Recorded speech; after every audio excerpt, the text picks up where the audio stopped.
I'm a sucker for that stuff. So would you ever want to do anything with the video game industry in the future? Would you want to make a video game? If I had an IP that was successful, sure, why not? You know, I think that'd be cool. It's not something I would want to do now, but definitely if I have like a TV series or an animated project and it gets big enough that we get a license from a company to develop a game, yeah, that'd be cool. But I wouldn't want to work in the game industry and just develop games. That's not where I'm at right now. Yeah, it's too much. I understand. I know this is a broad question, but just can you give a condensed version of how you got involved with the animation business? I'm from the Southbronx, born and raised, New York City. I wanted to be a comic book artist at first. I wanted to be Jim Lee.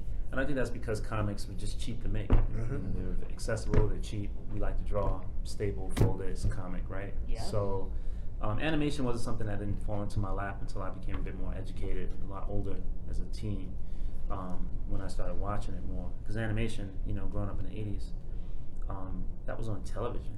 And to be on TV was magical. Not everybody got on TV. You know what I mean? We talked for 2 years. So anyway, so I started off getting into comics, and then after I graduated high school, I got a job as an assistant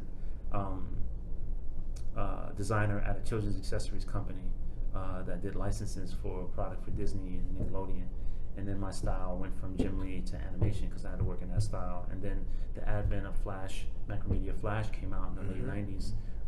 And then I started meeting different artists' wives who worked in different art departments who found out that I could draw and they needed help on layouts and designs on some Flash projects that we're working on. So I started getting into animation that way.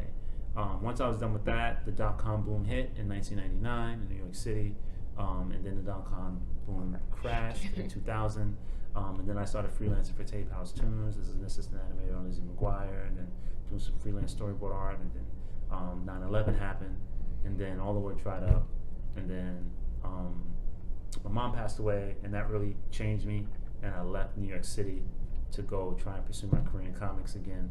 And I started freelancing for comic books, or for Warner Brothers, on Teen Titans and Kim Possible. And that's when I started getting work into the, like, legit animation studios in California. And then during that time period, I met a gentleman named Carl Jones. We met in Greensboro, North Carolina. This was around 2002.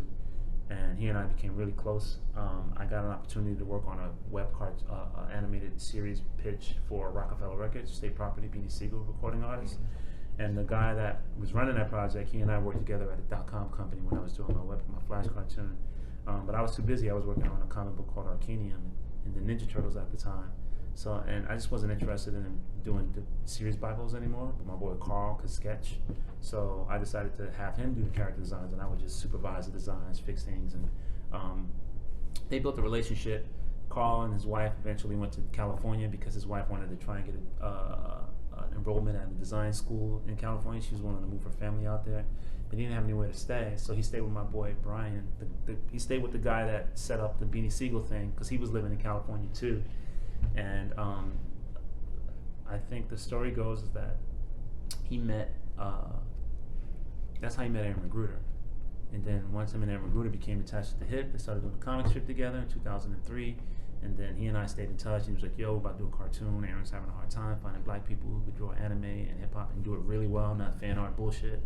And he put him in touch with me. We spoke on the phone. He said, how soon you get out here? I said, give me a week. I went out there. We started developing the ideas. And then he says, how soon can you move out? I said, give me a month.